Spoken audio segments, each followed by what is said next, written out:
Olá, queridos alunos, tudo bem com vocês? Hoje nós vamos para mais uma aula, Campo Geral, de Guimarães Rosa. Então, Campo Geral está dentro deste livro aqui, a primeira narrativa deste livro. Bom, no Campo Geral a gente vai falar da história do Miguelinho. E o Miguelinho aparece nessa narrativa chamada Campo Geral, que em um primeiro momento fazia parte de um livro chamado Corpo de Baile. E em 1964, o Guimarães Rosa vai dividir esse livro, Corpo de Baile. Então, nesse livro havia 7 histórias. E ele vai dividir esse livro em 3 partes, ou seja, em 3 outros livros. Um deles é esse daqui, que eu vou mostrar para vocês. E a história do Miguelinho vai ser a primeira, né? Então, chama Campo Geral. É a primeira história deste livro e era a primeira história também do livro Corpo de Baile. Depois, o Miguelinho vai aparecer em uma última história, que era também a última história do Corpo de Baile, em uma outra narrativa chamada Buriti.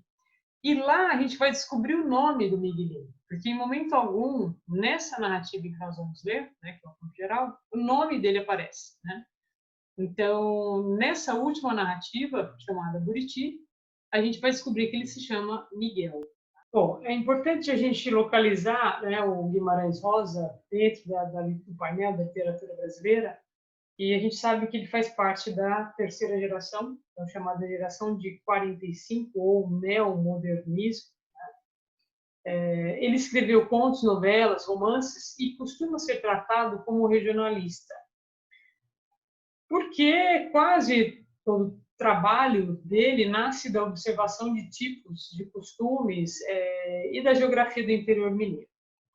Bom, mas é importante a gente também se lembrar que o Antônio Cândido, que era um grande crítico literário, classificou o Guimarães Rosa como transregionalista ou sul-regionalista. E por que ele fez isso? Porque as narrativas do Guimarães Rosa são carregadas de mistério, então carregadas de revelações, então possuem uma estrutura normalmente mística, uma estrutura alegórica, apresentam quase sempre uma interpretação poética da vida, uma interpretação poética da existência, seus problemas. E, normalmente, Guimarães investiga muito a presença de Deus, a presença do bem e do mal, então o medo que o ser humano sente, as relações do homem com a própria natureza. Ele indaga o tempo inteiro sobre a morte, sobre a presença da morte. Então, são narrativas que expressam, de certa forma, uma visão metafísica da existência. Então, o Antônio Cândido classifica como transregionalista porque ele vai além de um regionalismo. Ele vai além de uma região, que seria o interior de Minas Gerais. Então, Guimarães Rosa é, né, classificado como transregionalista porque ele vai além desse regionalismo. Então, ele não se limita a descrever ali o pitoresco da paisagem, né, e falar simplesmente de um jagunço ou de pessoas simples que moravam ali no interior de Minas. Então, a preocupação de Guimarães é saber sobre o ser humano, falar sobre o ser humano, que era uma preocupação dos grandes escritores da literatura mundial. Então, se a gente pensar em Dostoiévski, Machado de Assis, por exemplo. Então, a preocupação dele é essa, né? É indagar e questionar sobre o ser humano. Bom, uma outra característica é que ele vai contestar essa linguagem convencional, né? Então, ele quer provocar uma revolução na expressão literária brasileira. Então, ele vai inventar novas palavras, né? Então, ele vai fazer uma revolução no nível sintático, que é uma combinação das palavras, no nível semântico, ou seja, abordar o significado, e no nível fonológico também, então, quando diz respeito ao som. Então, ele cria palavras novas, ele descobre associações completamente imprevistas entre essas palavras, ele reproduz os ruídos da natureza, ainda jamais registrados, e vai estilizar essa linguagem, né? Então, a linguagem muitas vezes vai sair da boca de um sertanejo, da boca de um jagunço, mas vai haver uma mistura com arcaísmos, com palavras desusadas. Vai haver uma mistura com o registro mais formal da linguagem, às vezes por parte também do narrador. Então, palavras extremamente inusitadas, palavras eruditas. E essa mistura acaba sendo natural, porque a própria erudição do autor faz com que essa coisa se dê de forma natural. Uma outra característica que aparece muito em sua obra é o sincretismo religioso. Então, ele pega um pouquinho de cada religião do Brasil, né, e mistura um pouco com superstições, com crendices. Então, é uma outra característica muito marcante também em sua obra. Então, quando nós lemos Guimarães Rosa, dá a sensação de que a linguagem é algo que está sempre em construção, é algo que não está pronto, assim como o próprio ser humano. Bom, Campo Geral inicia quando Miguelin vai ser levado para ser crismado em uma outra cidade. Então, o narrador começa assim. Um certo Miguelin morava com sua mãe, seu pai e seus irmãos, longe, longe daqui, muito depois da vereda do Frango d'Água e de outras veredas sem nome ou pouco conhecidas, um ponto remoto no Mutum. Isso daqui, quando ele fala um ponto remoto no Mutum, ele quer o quê? Universalizar a obra. Praticamente não importa exatamente onde o Miguelin se encontra. Por quê? O que eu vou analisar é um menininho de 8 anos e as crises que essa criança vai ter, os questionamentos éticos que vão aparecer e o crescimento, a formação dessa pessoa. Então, independentemente dele estar no Mutum ou em qualquer outra parte do mundo, ele é um ser humano. E é isso que é importante para o Guimarães Rosa. Então, ele coloca aqui, quando ele coloca um ponto remoto, ele universaliza a obra. Quando ele coloca o Mutum, ele já fala o quê? Que é o interior de Minas Gerais. Bom, como eu disse, o Miguelin tinha 8 anos, ele nunca tinha saído dali, né? Fora, assim, pequenas mudanças que ele tinha feito ainda quando era pequenininho. E dessa viagem, interessante que ele vai levar para o Mutum uma lembrança muito nítida, que será um comentário que ele vai ouvir sobre a beleza do Mutum. E o Miguel vai ficar profundamente impressionado com essa referência e não vê a hora de contar para sua mãe, que é a minha Nina, chamada Minha Nina na narrativa, né? Que era uma mulher, como diz o narrador, linda, com os cabelos compridos, pretos, se doía de tristeza de ter de viver ali. Então, o fato de ela se sentir triste sempre de morar ali naquele local faz com que o Miguelin pegue essa informação e procure levar o mais rápido possível para a mãe para que ela fique feliz. Olha, escutei falar que o Mutum é bonito, mãe. Então, não fique mais triste. Então, a preocupação dele é fazer com que a mãe fique feliz. O problema é que a hora que ele chega em casa, ele chega tão aflito para contar para a mãe que ele acaba desgostando do pai. Ele esquece de pedir a bênção para o pai. E por esse motivo, já na segunda página, ele vai receber um castigo.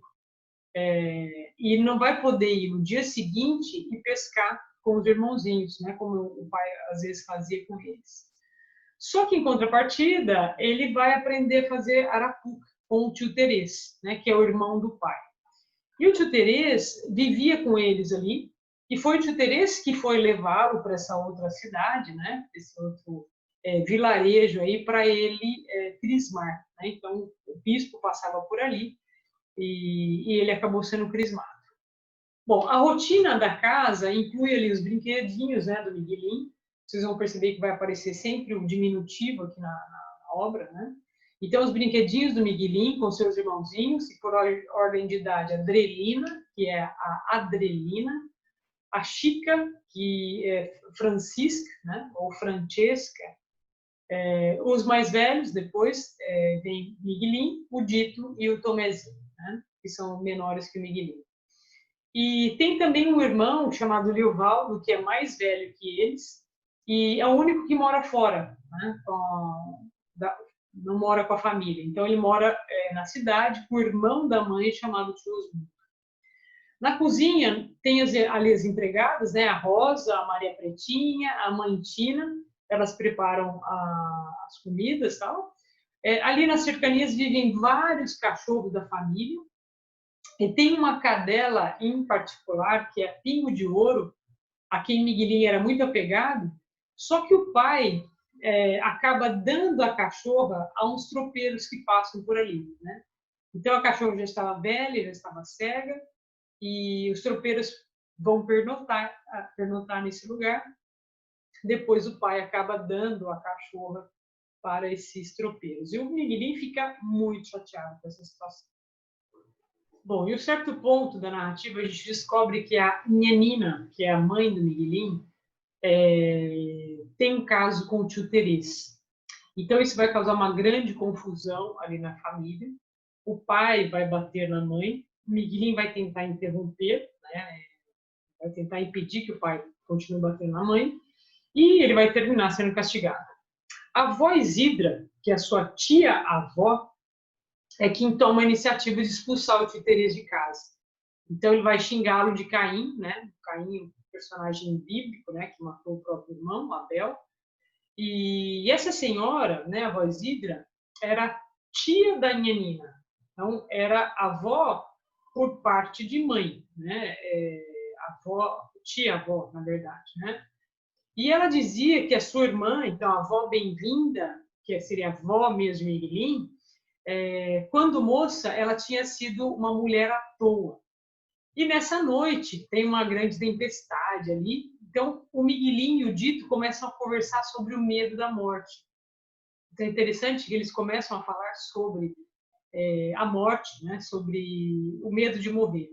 E para acalmar todo mundo, a avó Isidra vai puxar uma reza, que é uma coisa que ela sempre faz ali na família.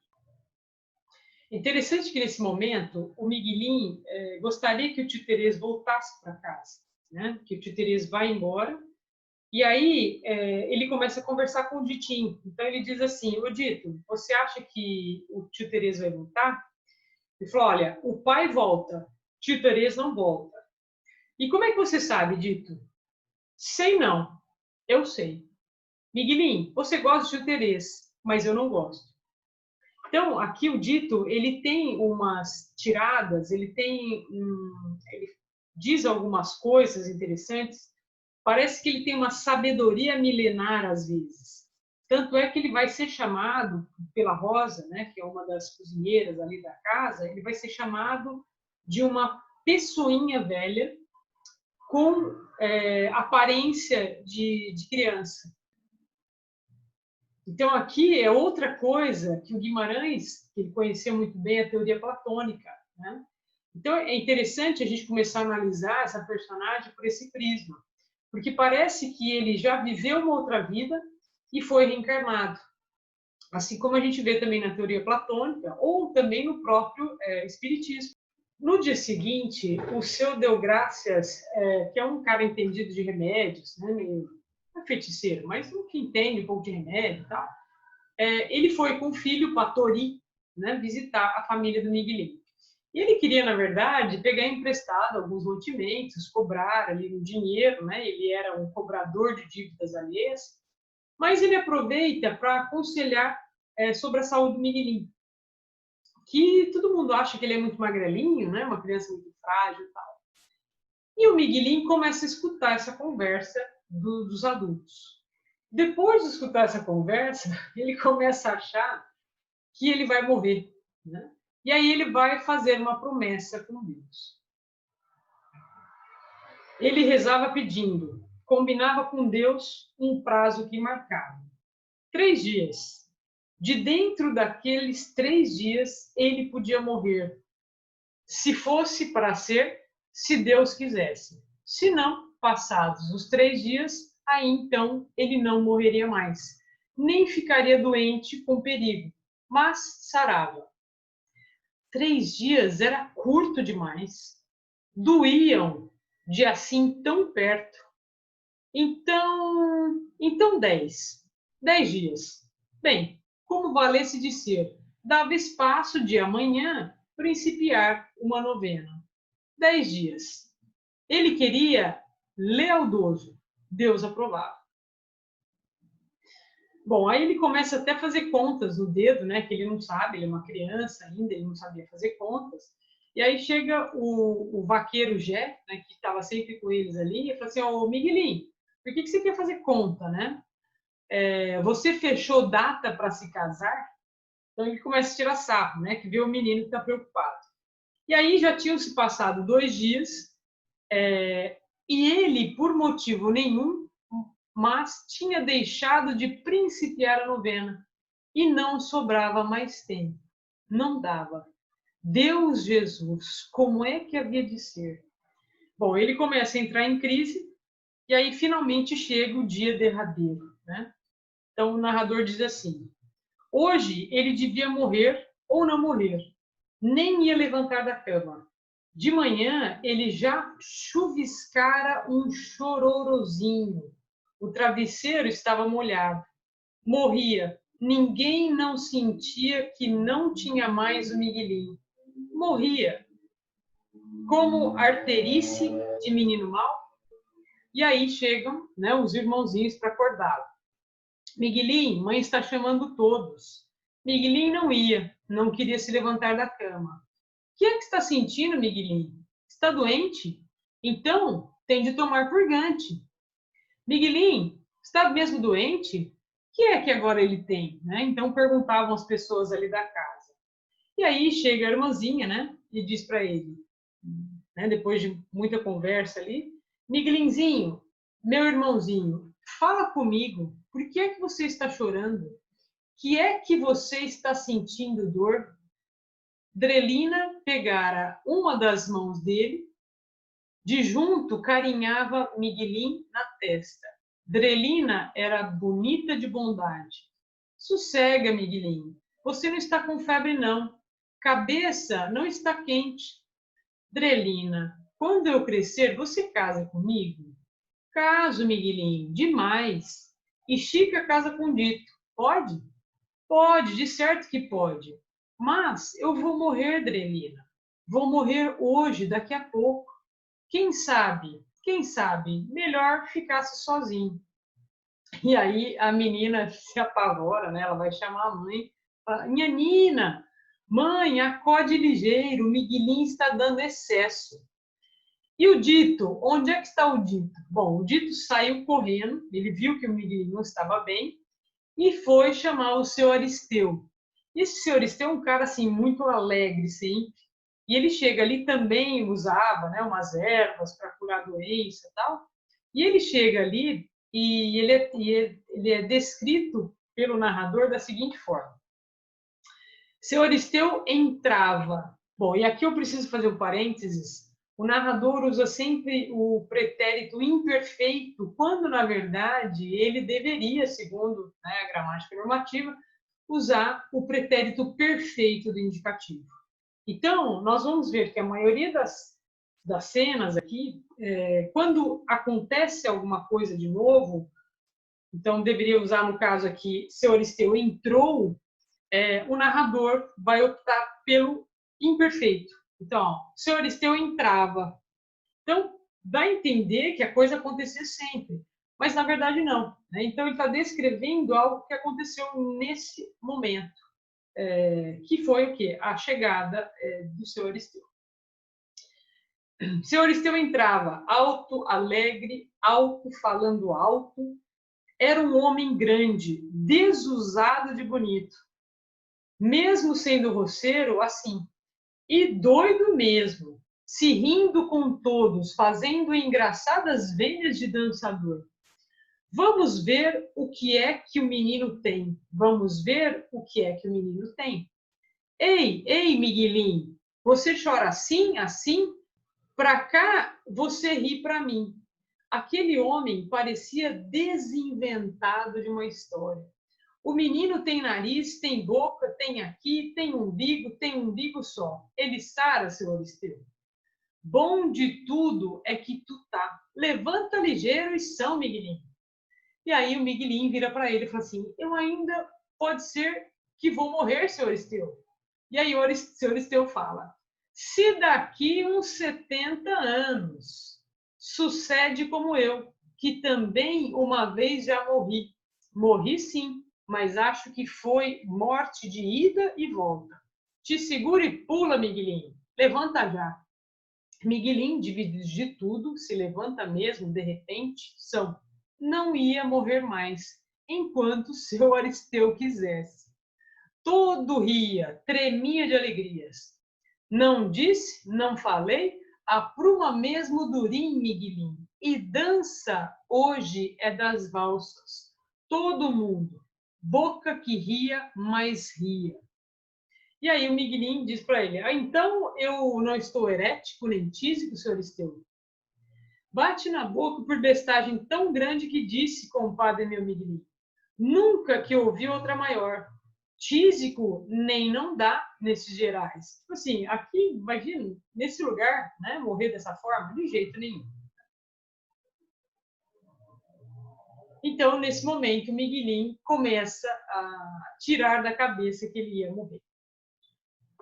O pai, então, toma uma decisão, que a partir desse dia, né, do dia seguinte, ele estava melhor ali, o Miguelinho levaria para o pai a comida na roça. Então, ele começaria com esse pequeno trabalho.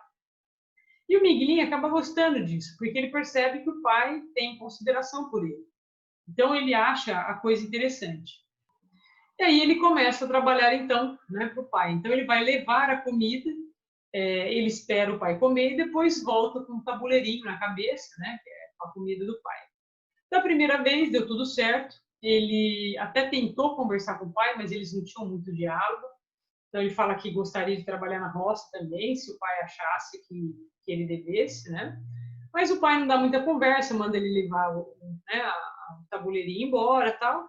No dia seguinte, ele está vindo de novo, né, com a comida do pai, e ele se depara com o tio Terês. Então, o narrador diz assim para a gente. Um vulto, um homem, saía de trás do jacarandá. Era o tio Terês. Miguelinho não progredia de formar palavra, mas tio Terês o abraçava, decidido, carinhoso. Tio Terês, eu não vou morrer mais. Aí eu falei assim, mas que ideia, Miguelinho? De onde você tirou isso, né? De certo você não vai morrer. A mãe, como é que vai passando? E Miguelinho falava tudo, mas tio Terês estava depressa, muito apurado. Miguelinho sabia que tio Terês estava com medo de pai. Escuta, Miguelinho, você a lembra de um dia que jurou ser amigos, né, de lei, leal, amigos de verdade? Eu tenho uma confiança em você. Bom, nesse momento, o tio Terês vai entregar um bilhete para que ele entregue à mãe. E ele coloca esse bilhetinho na algibeira, né, do Miguelinho. E o Miguelinho fica completamente transtornado, porque ele sabe que a coisa não está certa. Então ele entende, embora ele seja pequenininho, ele entende que seria uma traição para o próprio pai. Então ele vai entrar numa crise profunda. Quando ele chega em casa, as pessoas falam assim, oh, você fez arte, né? Você está com uma cara esquisita. Né? Então ele começa a questionar se ele tem ou não que entregar o bilhete para a mãe. Ele pensa em rasgar o bilhetinho e jogar, ele fala jogar na vala, né? Jogar no rego. Aí ele falou assim, puxa vida, mas eu não posso rasgar. O bilhete não é meu. Então, não posso fazer isso. E ele começa a perguntar para as pessoas. Ô Dito, como é que a gente sabe certo como não deve de fazer alguma coisa, mesmo os outros não estando vendo? A gente sabe pronto, o Dito falou. Aí ele vai perguntar para a Rosa. Rosa, quando é que a gente sabe que uma coisa que vai não fazer é mal feito? E aí a Rosa também vai responder. Mãe, o que é que a gente faz se é mal, se é bem? Ver quando é que a gente sabe? Então, ele também perguntou à mãe. Depois ele vai perguntar para o vaqueiro, o Gé, né, que é o carinho com quem ele sempre ficava junto. E aí ele pergunta para mim, o Gé, mal feito como é que a gente se sabe? E aí o Gé falou assim, oh, o menino não carece saber essas coisas. Que negócio é esse? Né? Ou seja, isso aí é coisa para adulto, né? Não tem que criança pensar nisso. Mas aí ele fala, já que você está me perguntando, eu acho o seguinte, acho quando de vez em quando o narrador coloca um plural onde não deveria haver, né? Acho quando os olhos da gente estão querendo olhar para dentro só. Quando a gente não tem dispor para encarar os outros. Quando se tem medo das sabedorias. Então, é mal feito. Bom, o Miguelin tenta passar o dia, né, tranquilamente, então ele tenta jogar com os irmãozinhos ali, mas ele não consegue nem enxergar o topo, né? Ele não consegue se concentrar. Ele só pensa no bilhete, ele não rela nem no bilhete, tem medo de até relar no bilhete. E aí ele diz assim, o narrador diz assim, Miguelin forcejava, não queria, mas a ideia da gente não tinha fecho.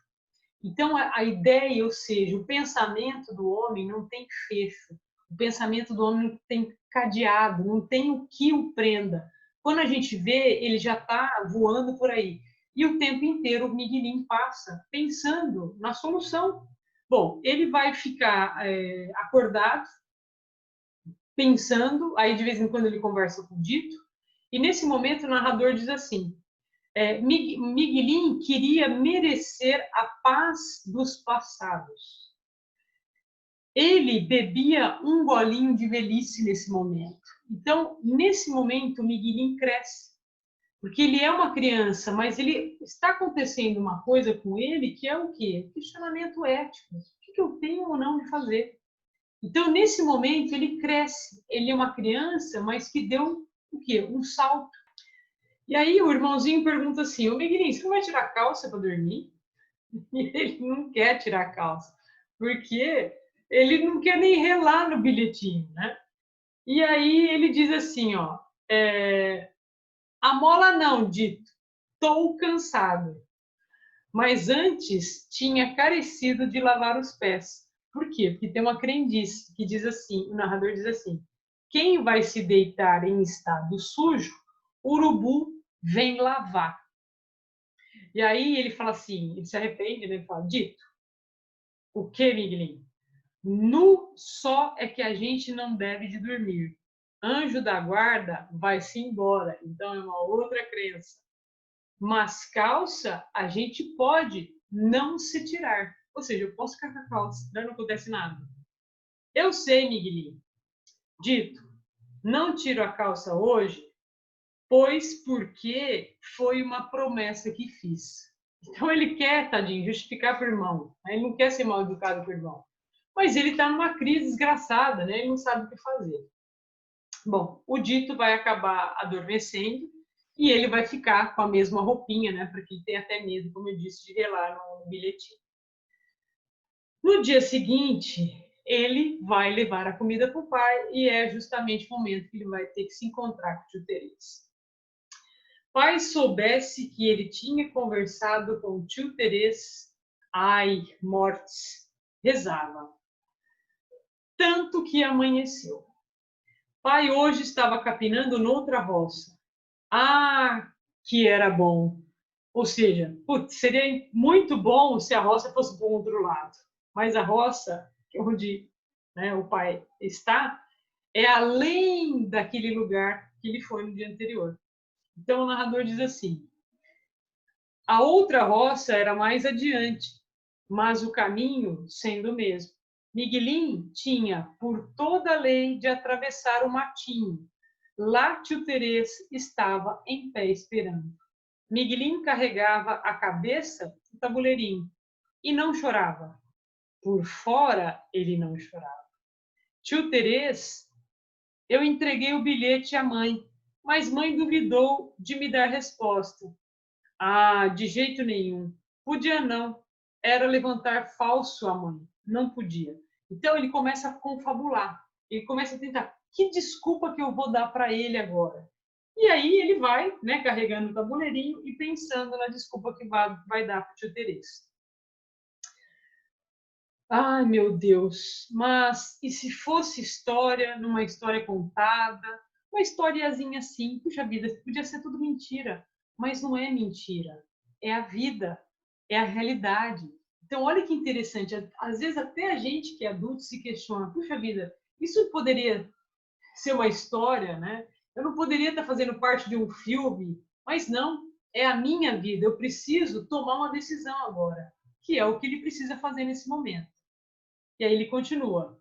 Que palavras certas para falar. E ele continua pensando. Tio Terês, vó Isidra vinha, raivava, eu rasguei o bilhete com medo dela. Rasguei miudinhos, tive de jogar os pedacinhos no rego, né? Ali no canal. Foi de manhãzinha cedo. E aí ele pensava de novo. Tio Terês, eu principiei querer entregar a mãe. Não entreguei. Inteirei coragem só por metade. Jeito nenhum. Agora Miguelinho esbarrava, ou seja, ele parava, né, de pensar. Não queria chorar para não perder seu pensamento. E tinha outro caminho para chegar lá na roça do pai? Não tinha, não. Miguelinho lá ia, não se importava. Tinha de ser lealdoso, obedecer com ele mesmo, obedecer com o almoço e andando. Ou seja, tinha o almoço do pai também, que ia ficar frio, né? Que se rezasse, se esbarrar o tempo todo o tempo, não ouvia nada do que tio Terês falasse, ia andando, rezava, escutava não, ia andando, entrava no mato, Deus vigiava tudo, Deus vaquejava os pequenos e os grandes. E era na volta que o tio Terês ia aparecer, mas não era. Tio Terês saía das árvores. E aqui que eu falei, né, o uso do imperfeito ainda. Então, ó, de repente, tio Terês saiu das árvores. Não. O narrador fala, tio Terês saía de suas árvores. Miguelinho agora rezava alto. Que doideira era aquela? E não pôde mais. Estremeceu num pranto. Sacudiu o tabuleirinho na cabeça. As lágrimas esparramavam na cara, sufocavam o fôlego da boca. Ele não encarava tio Terês e rezava. Aí o tio Terês fala, mas Miguelinho, credo, o que é isso? Quieta, o que você tem? O que foi? E aí, tadinho, ele vai contar. Tio Terês, eu não entreguei o bilhete, não falei nada com mãe, não falei nada com ninguém. Mas por que, Miguelinho? Você não tem confiança em mim? Não. O bilhete está aqui na algibeira de cá. O senhor pode tirar ele outra vez. E aí o tio Terês vai tirar o bilhete, vai olhar novamente, né? Vai reler. E o Miguelinho, né, chorando ali copiosamente. Miguelinho, não chora. Não te importa. Você é um menino bom, menino direito. Você é meu amigo. Você é que está certo, Miguelinho. Mas não queria mal ao seu tio Terês. Nem fica pensando.